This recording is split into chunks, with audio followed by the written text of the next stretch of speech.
안녕하세요. 저는 40대 중반 여성이며 아들 하나를 키우고 있는 엄마입니다.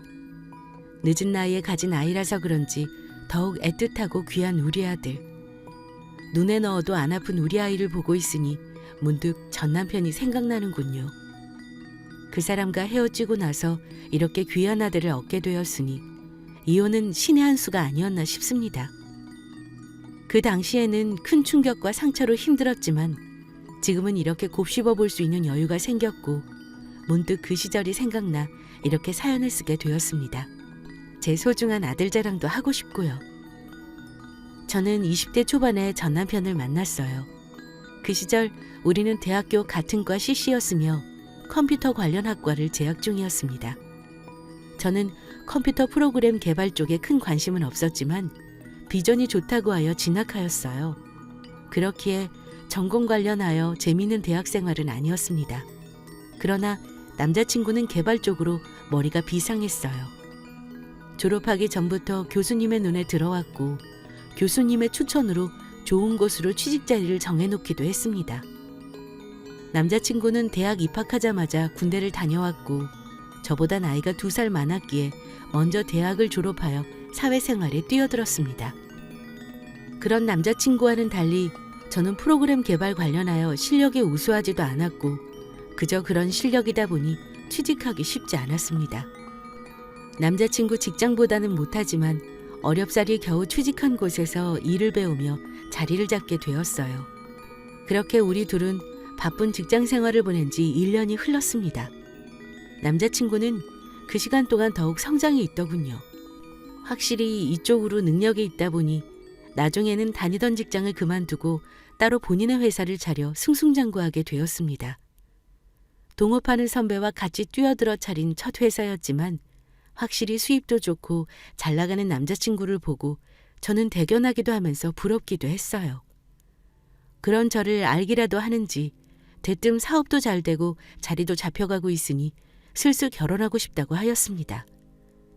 사업이 잘 돼가는 모습에 저희 부모님께서는 고민하지 않으시고 결혼을 밀어붙이셨습니다.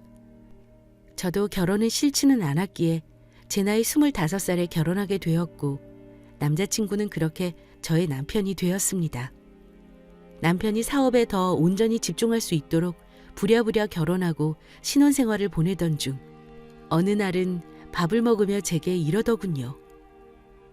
자기 계속 그 회사에 다닐 거야? 왜?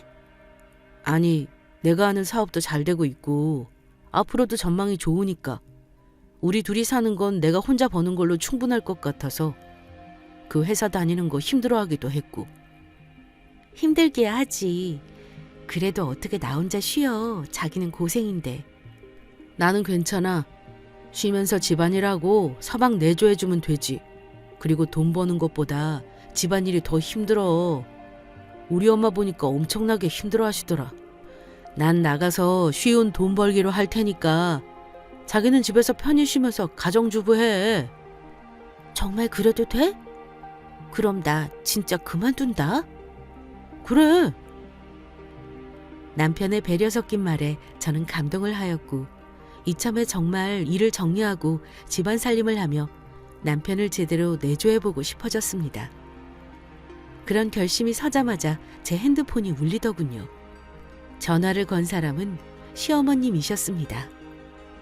얘야, 이번 주 주말에 시간 좀 내거라. 나랑 어디 좀 가게. 이번 주 주말에요? 별다른 계획은 없긴 한데 어디 가시려고요? 우리 동네에 큰 한의원이 하나 있는데 거기서 너 보약 한 재 지어주려고 그러지.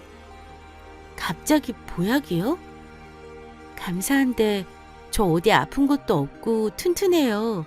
되려 제가 보약 지어드려야 하는걸요. 아이고, 자고로 여자는 몸이 따뜻해야 하는 법이야.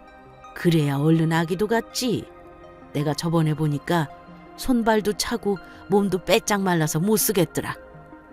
아기 가질 수 있게 몸을 다스리는 한약이 있다고 하니까 그거 한 재 지어주마. 그럼 주말에 보는 걸로 하고 난 이만 끊는다. 갑작스러운 어머니의 보약 타령에 저는 당황스러웠습니다. 남편에게도 이 사실을 말했죠. 남편은 대략 짐작한다는 듯이 심드렁한 표정으로 제게 말했습니다. 어머님이 나 보약 지어주신대. 임신할 수 있도록 몸 가꿔주는 한약으로. 갑자기 왜 임신 타령이시지? 우리 엄마 빨리 손자보고 싶어 하셨어. 저번에 나한테도 그러시더라. 젊을 때 빨리 애 갖는 게 좋다고. 두고 보니 나도 엄마 말씀이 맞는 것 같아. 우리 아이 갖는 거 미룰 수 없잖아. 그래서 임신 계획을 서두르자는 거야? 나는 아직 아기 생각 없단 말이야. 일도 그만 다니라 그러고 아기도 갖자 그러고. 자기 혹시 어머님 말씀 듣고 임신 계획하려고 회사 그만두라고 한 거구나? 꼭 임신 때문은 아니지만 겸사겸사 말한 거지 뭐. 자기도 아이 빨리 갖고 싶어? 아이 생기면 좋지. 나야 미룰 게 뭐 있어? 결혼 전에는 몰랐던 남편의 모습에 저는 조금 놀랐습니다. 아이를 별로 안 좋아하는 줄 알았는데 임신 계획을 서두르고 싶어 했어요. 아무래도 빨리 손자를 보고 싶어 하시는 어머님 등살에 넘어간 것 같기도 합니다. 놀라움과 당황스러움이 뒤섞였지만 남편의 말처럼 임신 계획을 미룰 수는 없었습니다. 남편의 사업이 잘 풀리면서 경제적으로 어려운 것은 없었으니까요. 또 미룰 이유가 없다면 늙어서 아이 낳고 고생하는 것보다 젊을 때 아이 빨리 갖는 게 오히려 더 좋을지도 모른다고 생각하게 되었습니다. 돌아오는 주말 저는 시어머님을 따라 한의원을 방문하게 되었습니다. 임신 계획이라는 말을 듣고 제 몸 상태를 확인하며 맥을 짚던 한의사는 그러더군요. 태생적으로 마른 체형에다 몸이 차기 때문에 아기집이 약하네요. 몸을 따뜻하게 다스려 자궁을 강화할 수 있는 한약을 처방해 드릴게요. 라고 했습니다. 크게 생각하고 있지 않던 부분이었는데 아기집이 약한 상태라 하니 조금 염려가 되었습니다. 시어머님도 저와 같은 마음이신지 연거푸 하루 아침 저녁 2번씩 잊지 말고 꼬박꼬박 챙겨 먹으라고 하시더군요. 그날부터 어머님은 자주 전화를 주셨고 혹시라도 잊어버리고 한약을 안 챙겨 먹을까 늘 확인하셨습니다. 그러니 잊어버릴 새가 없었어요. 한약을 꼬박꼬박 챙겨 먹은 지 3개월이 흘렀습니다. 슬슬 임신이 되어야 하는데 이상하게 우리 부부에게 아이는 찾아오지 않았어요. 하루는 어머님께서 집에 방문하시어 떨어진 한약을 더 지어다 주셨습니다. 아니, 너 꼬박꼬박 한약 잘 챙겨 먹고 있는 거 맞냐? 먹기 싫어서 나 몰래 버리는 거 아니야? 아니에요, 어머니. 저 하루에 2번씩 잊지 않고 잘 챙겨 먹고 있어요. 그리고 어머님이 지어주신 건데 그걸 어떻게 버려요, 아깝게. 그럼 임신해야지. 왜 여태 소식이 없는 거야? 너희 부부 노력 안 하니? 한약도 잘 챙겨 먹고 열심히 노력도 하는데 이상하게 임신이 안 되네요. 더 노력해 볼게요. 주변에서 오히려 더 신경 쓰고 스트레스 받으면 아이가 잘 안 생긴다고 하더라고요.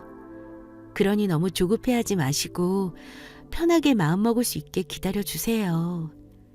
스트레스 받아서 갖기 힘든다니 더 뭐라 할 수도 없고. 그래, 알겠다. 이 한약 잊지 말고 잘 챙겨 먹고 항상 몸 따뜻하게 하고 다니고. 알겠니? 조급해하는 시어머니를 달래고 잠시 후 댁으로 돌아가셨습니다. 그러나 이상하게 제 마음은 편하지 않았어요. 한약 먹기 전에는 임신 준비나 슬슬 해볼까 하는 마음으로 쉽게 생각했는데 한약 먹은 지 3개월 동안 소식이 없으니 되려 조급한 건 저였거든요. 애써 외면하고 있었는데 어머님이 저러시니 심란해져 갔습니다. 그렇게 몇 달이 흘렀을까요? 어느덧 한약을 먹은 지 1년이 되었습니다. 하늘은 여전히 저희 부부에게 어여쁜 아이를 선물로 주지 않았고요. 이런 상황이 이어지다 보니 마음을 편히 먹으시던 시어머님께서는 오만 걱정을 하기 시작하셨습니다. 더불어 제 불안감도 커졌고요.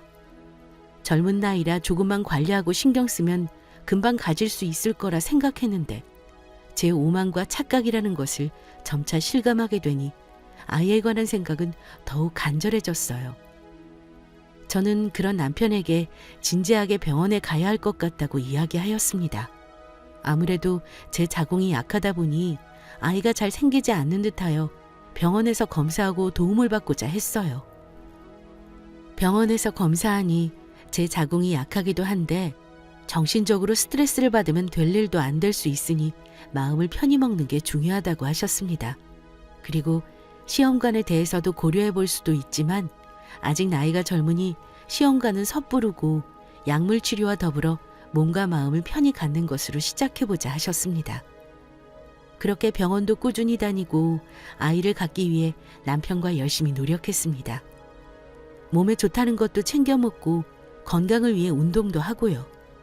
무엇보다 스트레스를 덜 받기 위해 정신을 평온하게 다스리는 노력을 많이 했습니다.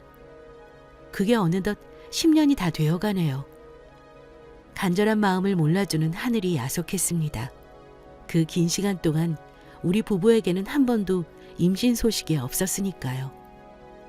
지나간 시간이 쌓이면서 임신에 대한 저희 집착과 불안감은 나날이 배가 되어 돌아왔습니다. 오랫동안 임신이 안 되니 남편도 전과 달리 지친 듯 보였어요. 전 그런 남편을 설득하며 마지막으로 인공수정에 기대를 걸어보자 했습니다. 그런데 문제는 시어머니였습니다. 너 미쳤니? 내가 몇 번이나 말했잖아. 자연적으로 들어서는 임신이 좋은 거라고. 어머니, 저도 모르는 거 아니에요. 하지만 아무리 노력해도 도저히 임신이 안 되잖아요. 저 이제 35이에요. 완전히 노산이라고요. 더 이상 임신하고 싶어도 나이 때문에 어려워요. 어쩌면 이번이 마지막일지도 몰라요. 시험관이든 인공수정이든 해볼 수 있는 건 다 해볼 테니 저 말리지 마세요. 그래도 그건 안 돼. 내가 계속 이야기했잖니. 점쟁이 말이 자연적으로 생긴 아이를 낳아야 좋다고. 도통 임신 소식을 알리지 않자 시어머님은 어디서 점을 보고 오셔서는 자연적으로 임신이 되는 게 제일 중요하다고 했고 자식 팔자가 있기 때문에 늦게라도 들어선다고 했답니다. 젊은 시절에도 이루어지지 않은 자연 임신을 어떻게 노력한답니까? 저는 어머님의 고집에도 시험관이나 인공수정을 강력하게 밀어붙이려 했어요. 그러나 어머님의 고집을 꺾지 못하는 남편은 어느 순간 어머님과 한편이 되었습니다. 일 때문에 바쁘기도 했지만 병원에 가서 성인물을 보며 정액을 채취하는 게 수치스러울 것 같다며 그렇게까지 하고 싶지 않다고 하는 겁니다. 할 만큼 했으니 그냥 아이를 포기하고 살자고 하더군요. 자기 힘든 거 다 알아. 그렇지만 나도 지치고 힘들어. 아이 갖고 싶어 노력하며 지낸 게 10년이야. 난 자기처럼 쉽게 포기 못해. 제발 마지막으로 시험관이든 인공수정이든 노력해보자. 응? 그때도 안 생기면 나도 깨끗하게 포기할게. 저의 진심 어린 설득에 남편은 마지막임을 약속받고 마지못해 시험관과 인공수정을 하기로 했습니다. 병원에서는 시술하기 전 산모의 몸 상태가 제일 중요하다고 했기에 저는 몸과 마음을 더욱 정성스럽게 관리하려 했습니다. 남편에게 집안일도 안정을 취하면 더 좋을 것 같아 가정부를 드리면 어떨지 물어봤죠. 남편은 좋을 대로 하라고 했습니다. 업체에 문의하자 며칠 후 20대 후반으로 보이는 젊은 여자가 찾아왔습니다. 가정부를 하기에는 젊은 나이인 것 같아 저는 당황하며 정말 가정부를 하려고 온 건지 물어봤어요.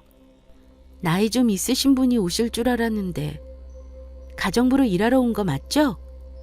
안녕하세요, 사모님. 가정부 구하신다고 해서 온 거 맞아요. 젊은 사람이 이런 일 하러 와서 좀 놀라셨죠? 실은 제가 직업을 따져가며 일할 상황이 못 돼서요. 어려도 어릴 때부터 집안일 다 했고 살림 잘해요. 젊어서 체력도 좋고요. 시켜만 주시면 열심히 하겠습니다. 젊은 아가씨가 가정부로 와서 당황스러웠지만 젊은 나이에 굳은 일 마다하지 않고 열심히 하려는 모습이 예뻐 그냥 가정부로 채용하기로 했습니다. 처음 온 날부터 집안 살펴보며 파악하더니 생각보다 일도 곧잘 하더군요. 내심 잘 구했다고 생각하며 전 휴식을 취하고 있었고 가정부 아가씨가 저녁 준비를 마무리할 때 남편이 집에 도착했습니다. 집에 들어온 남편은 젊은 아가씨가 주방에 있으니 주춤하더군요. 옷 갈아입으러 안방으로 들어온 남편이 제게 물었어요. 저 아가씨가 가정부러 온 사람이야? 응. 자기도 젊은 아가씨가 와서 놀랐지. 나도 처음 보고 당황했어. 그런데 이야기 들어보니까 일 가리며 할 처지가 못 된다고 하더라고. 하루만 채용해볼까 생각하고 일 맡겼는데 생각보다 되게 잘한다? 손도 야무지고. 그래서 앞으로도 쭉 쓰려고. 그래? 사정은 딱하긴 한데 그래도 젊은 아가씨가 우리 집에서 가정부 한다고 하니 좀 그렇네. 집에서 옷도 편히 못 입고 불편할 거 아니야. 자기가 왜 불편해? 어차피 자기 이 시간에 오거나 늦게 오잖아. 가정부 아가씨는 저녁하고 설거지하면 갈 건데 뭐. 저 아가씨 보는 시간 많지 않으니 걱정 마셔. 라고 이야기하며 마무리하였습니다. 그래도 남편은 젊은 아가씨가 불편한지 저녁을 서둘러 먹고는 안방으로 들어가 버리더군요. 그러던지 말던지 저는 가정부 아가씨 덕에 몸도 마음도 편해져 좋았습니다. 그 아가씨는 계속 우리 집으로 출근했고요. 그런데 가만 보니 젊은 아가씨가 야무지게 일도 잘하는데 성격도 참 좋았습니다. 늘 웃는 얼굴에 서글서글하니 친화력이 참 좋더라고요. 애교 있는 말투와 행동으로 저와 빠르게 친해질 수 있었습니다. 일을 어느 정도 하고 잠시 쉴 겸 저랑 이야기를 나누게 되었어요. 그런데 사모님, 사장님은 언제 만나서 결혼하신 거예요? 남편이랑은 대학교 때부터 알았어. CC였거든. 와, 그러면 엄청나게 오래 사귀셨네요. 두 분이 많이 사랑하셨나 보다. 저도 그런 연애하고 결혼하고 싶은데 부러워요. 나래 씨는 남자친구 없어? 한창 좋을 나이인데. 저는 뭐 먹고 사는 게 더 중요해서요. 남자는 천천히 만나야죠. 그렇구나. 그래도 좋을 나이인데 아쉽겠네. 나중에 내가 괜찮은 사람 있으면 소개해줘야겠다. 이렇게 손도 야무지고 살림도 잘하니 남자들이 좋아할 거야. 정말요? 저야 좋죠. 그런데 사모님, 며칠 일하다 보니 궁금한 게 있는데 여쭤봐도 될까요? 응, 뭔데? 보니까 두 분밖에 못 봐서요. 혹시 아이는 없으신가요? 조심스러운 나래 씨의 물음에 저는 긴 한숨을 쉬었습니다. 그런 나래 씨에게 그동안의 이유를 이야기해 주었어요. 좋을 것도 없는 이야기인데 이상하게 나래 씨를 편하게 느낀 저는 그동안의 세월을 신세한탄하며 풀어놓고 있더라고요. 제 이야기를 들은 나래 씨는 좋은 소식 있을 거라며 저를 위로하기 바빴습니다. 그런 그녀의 태도에 제 마음이 풀어지더군요. 전부터 동생 하나 있었으면 하는데 제 친동생이 생긴 듯 그런 그녀가 편했습니다. 때로는 동생처럼 때로는 친구처럼 의지하며 지내게 되었습니다. 그렇게 몇 달이 지났을까요? 어느 날은 시어머니께서 제 덕이 부족하여 자식 문이 열리지 않는다는 스님의 말을 들으시고는 공을 세워야 한다며 저와 같이 절을 가자고 하셨습니다. 저는 그런 소리 믿지 않았지만 저와 마찬가지로 시어머님 또한 간절한 마음일 테니 무시할 수 없었습니다. 정말 마지막이란 생각으로 할 수 있는 건 다 해보자란 심정으로 어머님을 따라 절을 다니게 되었고 밤늦게까지 마음을 비우는 수양을 하며 지냈습니다. 그렇다 보니 남편 혼자 저녁을 먹는 일이 많아졌고 저의 빈자리를 나래 씨가 채워주게 되었죠. 어떨 때는 어느 사찰에 있는 주지 스님이 영험하다며 저를 데리고 지방으로 가실 때도 있었습니다. 절에서 수양하며 1박을 보내기도 했고요. 그런 시간이 오래 쌓이다 보니 정말 어머님의 말씀처럼 제 몸과 마음이 평화로워지는 것 같았습니다. 이 정도면 몸의 상태도 좋으니 시험관이든 인공수정이든 무리 없을 것 같았어요. 뭐랄까, 이번에는 꼭 임신할 것만 같은 좋은 예감도 들었죠. 그러나 그 예감은 곧 산산조각이 나고 말았습니다. 사건이 일어난 그날도 어김없이 시어머님을 따라 공을 세우던 중 시아버지께서 몸이 안 좋으시다며 어머님을 찾으시는 바람에 생각보다 집에 일찍 도착하게 되었습니다. 얼추 남편이 퇴근하고 집에 올 때가 되었죠. 저는 오랜만에 같이 식사나 해야겠다 싶어 서둘러 집에 들어갔습니다. 그런데 신발 현관에 남편의 신발이 있더군요. 벌써 퇴근했나 싶어 들어가 보니 집안은 조용했습니다. 그때 안방에서 남녀가 대화하는 소리가 들렸습니다. 이상한 기분에 조심히 다가가 살펴보니 남편과 나래씨가 침대에 나란히 붙어 누워 이야기하고 있는 겁니다. 제가 본 광경을 믿을 수 없었어요. 조용히 그 뒤를 지켜보니 둘은 연인 사이처럼 서로를 어루만지며 이야기를 주고받더군요. 오빠, 오늘 저녁 정말 맛있었어. 오빠 덕에 비싼 레스토랑도 가보고 나 너무 행복해. 그깟 레스토랑 오빠가 얼마든지 데려가 주지. 다음에 또 가자. 그리고 뭐 갖고 싶은 거 있으면 말만 해. 오빠가 우리 나래 갖고 싶은 거 다 사줄게. 정말? 역시 우리 오빠는 얼굴도 멋지고 자상하다니까.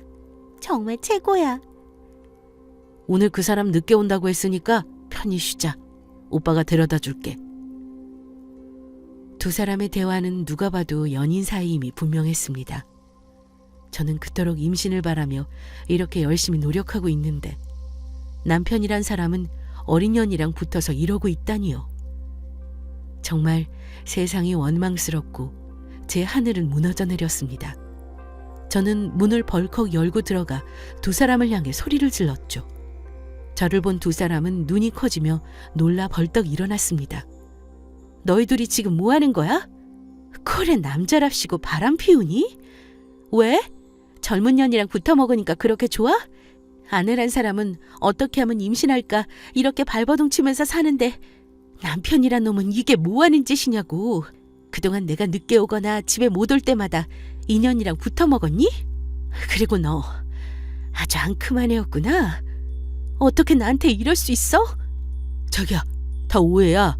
진정하고 내 말 좀 들어봐. 당신이 오해할 수 있는데 그러니까 우리 둘은 그냥 친구처럼 지내는 사이라고. 친구? 친구 좋아하네. 친구끼리 주물럭거리면서 붙어있니? 내 눈으로 다 봤는데 무슨 헛소리야? 맞아요, 사모님. 저 오빠랑 만나고 있어요. 오빠, 이렇게 된 거 그냥 솔직하게 다 말하자. 우리 사랑하는 사이잖아. 내가 사랑하는 건 우리 아내야. 너랑은 그냥 심심풀이로 만나는 거라고. 자기야, 나 자기밖에 없어. 어린 게 하도 꼬리치길래 내가 잠시 미쳤나 봐. 남편은 제게 다가와 저를 설득하기 시작했고 그녀는 저와 남편을 노려보더니 눈물을 흘리며 밖으로 뛰쳐나갔습니다. 전 더 이상 남편의 이야기를 듣고 싶지 않았어요. 잠시 미쳤다고 해도 10년 동안 아이를 가지려고 노력하며 지낸 저를 생각한다면 이런 실수를 하면 안 되죠. 이 남자에게 오만정이 다 떨어지고 소름이 끼치며 실망감은 이루 말할 수 없었어요. 남편의 옷가지 몇 벌을 큰 가방에 쑤셔놓고 문 밖으로 집어던지며 당장 꺼지라고 쫓아냈습니다. 남편은 문 앞에서 저를 계속 부르며 무릎 꿇고 빌었고요. 전 그런 남편을 더 이상 생각하고 싶지 않았습니다. 그 뒤로 물 한 모금도 못 먹고 눈물로 하루하루를 보낸 것 같습니다. 남편은 퇴근하고 돌아오면 문 앞에서 무릎 꿇고 제게 용서를 구했고요.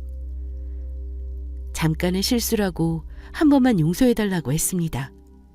전 그런 남편을 생각할수록 더욱 괴로웠습니다.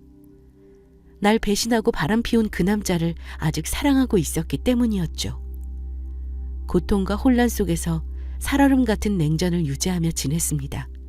남편은 그 여자를 다 정리했다며 제게 용서를 구했고 전 텅 비어버린 빈 껍질인 채로 몇 달을 허송세월로 보냈습니다.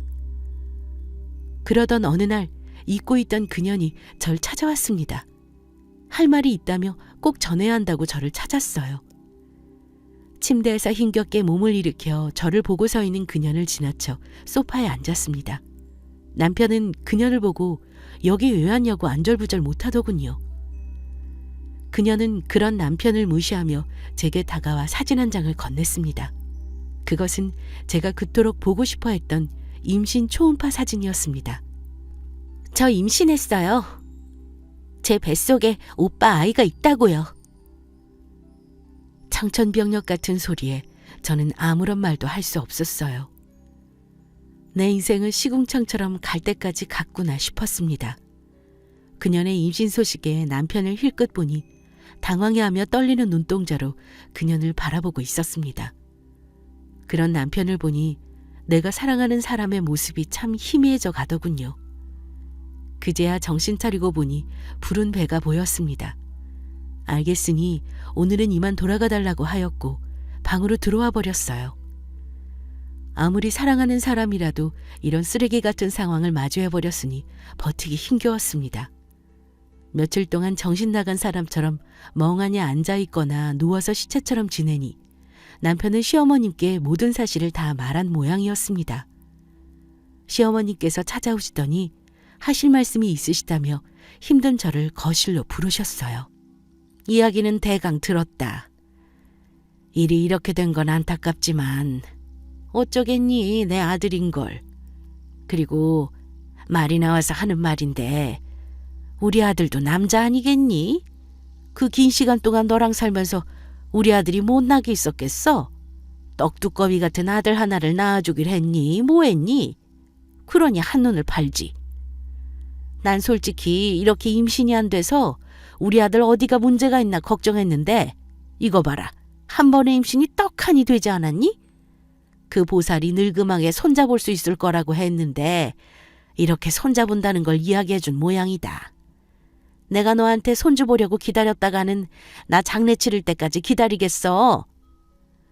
그래서 말인데 난 내 손자 포기 못한다. 그러니까 내가 물러나. 깨끗하게 갈라서란 말이야. 엄마, 이 사람 아직 힘든데 꼭 그렇게 말해야겠어? 넌 조용히 해. 너도 네 자식 생겨서 좋다고 했잖아. 시어머님의 입에서 나온 소리를 듣고 멍해졌던 정신이 서서히 돌아왔고 남편을 바라봤습니다. 남편은 저를 쳐다보지 못한 상태로 고개를 푹 숙이며 말했습니다. 당신한테는 정말 미안하지만 그래도 어떻게 내 아이가 생겼다는데 나도 오래도록 기다린 아이고. 우리 그만하자. 위자료는 당신이 원하는 대로 줄게. 남편의 말을 듣고 웃음이 나왔습니다. 그동안 미안하다며 싹싹 빌더니 자신의 아이가 생겼다는 말에 결국 날 2번 버리는구나 생각되니 정말 정신이 어떻게 되는 것 같았습니다. 하지만 쉽게 이혼해주면 안 되죠. 누구 좋으라고요. 인간 같지도 않은 두 사람에게 소리를 지르며 절대 이혼 못해준다고 악을 썼습니다. 그러나 이미 남편은 친정에도 이 사실을 알렸고 친정엄마는 그런 저를 집으로 데리고 가려고 하셨죠. 시어머님은 얼른 데리고 가시라며 저를 내쫓듯이 쫓아내려 하더군요. 남편은 그저 구경만 하고 있고요. 그렇게 친정엄마 손에 붙들려 집에 온 저는 마음고생을 많이 하며 보냈습니다. 친정 부모님은 그런 놈이랑 당장 헤어지고 아직 늦지 않았다며 새 출발하자고 하셨고요. 힘든 시간을 보내면서 매일 제 자신을 죽이며 지내던 중 그년이 아이를 낳았다는 이야기를 듣게 되었습니다. 출산 소식을 들으니 정말 다 끝인 것 같더군요. 매일같이 이어지는 시어머님의 괴롭힘에 벼랑 끝으로 몰린 저는 결국 이혼에 합의해주기로 했습니다. 평생 먹고 살 만큼 큰 돈을 위자료로 받기도 했고요. 이렇게 허망하게 끝이 났지만 용서를 구하지 않은 그년이 용서되지 않았습니다. 제 짐을 챙기러 간다는 말로 핑계를 대며 그년의 낯짝을 마지막으로 보러 그 집을 찾아갔습니다. 집에 들어가니 아이를 안고 있더군요. 그년에게 시원하게 욕이나 저주라도 퍼부어 주려고 하는 찰나 아이의 얼굴을 보는데 뭔가 이상했습니다. 아이가 남편과 하나도 닮지 않아서였죠. 저도 모르게 혼잣말로 그이랑 하나도 안 닮았어 라고 말하였고 순간 그년의 눈동자가 떨리는 것을 알 수 있었습니다. 뭔가 숨기고 있는 것처럼요. 헛소리하지 말고 당장 꺼지라며 그녀는 절 밀쳤습니다. 전 균형을 잃어 휘청거리는 척하며 아이의 쪽쪽이를 몰래 챙겨서 그 집에서 재빨리 나왔고요. 그리고 가지고 있던 남편의 물건과 아이의 쪽쪽이를 대상으로 친자 검사를 했습니다. 그 결과 대반전이 일어났어요. 제 예상대로 그녀나 아이는 남편의 아이가 아니었습니다. 전 그 결과지를 가지고 집으로 찾아갔어요. 마침 집에는 손주를 보러 오신 시어머님이 계시더라고요. 남편과 시어머님께 보란 듯이 결과지를 보여주며 친자식이 아니라고 말했죠. 남편은 믿을 수 없다며 충격을 받았습니다. 시어머님은 아이를 못 가져 제가 질투해서 조작한 것이라며 그럴 일 없다고 난리를 쳤습니다. 저는 이 결과지를 보고도 못 믿겠으면 다시 검사해보라고 했고, 그 결과를 보고 당황한 듯한 그녀는 당장 나가라며 제게 소리를 쳤습니다. 전 아랑곳하지 않고 웃으며 이미 파국으로 이어진 가정이니 알아서들 잘 살라고 하고 나왔습니다. 그 일이 있고 며칠 뒤 남편은 우리 친정 앞에 찾아와 무릎 꿇고 울며 미안하다고 다시 자신을 받아달라고 애원했습니다. 문을 열어주지 않으니 온갖 전화며 문자가 왔어요. 그리고 시어머님에게도 연락이 왔습니다. 친자식이 아닌 아이를 낳은 그녀를 쫓아냈다며 미안하다고 사과를 하셨어요. 알고 보니 시어머님은 제가 준 결과지가 의심스럽다며 다시 검사하자고 하셨고, 그 결과 친자가 아님을 정확히 확인한 순간 그년과 아이를 쫓아냈다고 합니다. 그리고 계속 임신이 안 되는 아들이 의심스러워 병원 검사를 하였고, 무정자증이라는 결과가 나왔다며 그동안 임신이 안 된 원인이 본인이었다면서 정말 제게 미안하다고 통곡을 하는 전 남편. 전 그런 둘을 만나지 않고 연락도 다 차단하며 철저히 무시했습니다. 계속 집에 찾아와 귀찮게 구는 바람에 연락처도 바꾸고 집도 이사했고요. 친정 부모님께서는 젊은 나이라 안타깝다며 재혼을 하라고 설득하셨고, 지인의 소개로 1살 많은 남자를 소개받아 재혼하였습니다. 그러다 신혼기간 중 하늘이 주신 선물로 임신을 하게 되었어요. 나이가 많아서 임신을 포기하고 있었는데 정말 그 무당의 말이 맞았는지 늙음하게 아이를 가졌습니다. 소중하고 아주 예쁜 아들을 낳았어요. 우리 세 가족은 행복한 날들을 보내고 있었어요. 저는 한번 가정의 실패를 얻은 상처를 잘 치유하여 잊고 있었죠. 그러나 우연은 참 기가 막히게 일어났습니다. 우연히 아들을 데리고 남편과 외식을 하다가 계산을 하던 중 전 시어머님, 시아버님, 전 남편이 식사하러 왔는지 식당 안으로 들어오더라고요. 저를 본 시어머님과 남편은 걸음을 멈춰섰습니다. 처음에 알아본 저도 주춤거렸지만 곧바로 밝게 웃으며 인사를 건넸어요. 안녕하세요. 식사하러 오셨나 봐요. 그동안 잘 지내셨죠? 전 남편이랑 식사하고 나오는 길이에요. 보시다시피 좋은 사람 만나서 새 가정 꾸렸거든요. 참, 우리 아들이에요. 너무 예쁘죠? 당신 덕에 이렇게 아이도 갖게 되고 정말 고마워. 그리고 어머니, 그 무당 실력 좋네요. 늙음하게 아이 갖는다는 말이 맞았어요. 식사 맛있게 하세요. 저는 이만 가볼게요. 시어머님은 저를 째려보고 계셨고 전 남편은 멍하니 우리 가족을 쳐다보더라고요. 그런 그들을 지나쳐 나와 남편의 손을 잡고 집으로 향했습니다. 집으로 돌아오는 내내 기분이 참 좋았습니다. 이런 우연이 어디 있나. 세상 참 좁다 싶다가도 나의 행복한 순간을 보란듯이 보여줬으니 신이 나더군요. 지금의 내 남편과 아들이 참 자랑스럽고 더욱 사랑스럽게 보였어요. 저는 앞으로 우리 가족과 꽃길만 걸어보려 합니다. 지금까지 제 긴 이야기 들어주셔서 감사합니다. 여러분 가정도 항상 행복하세요.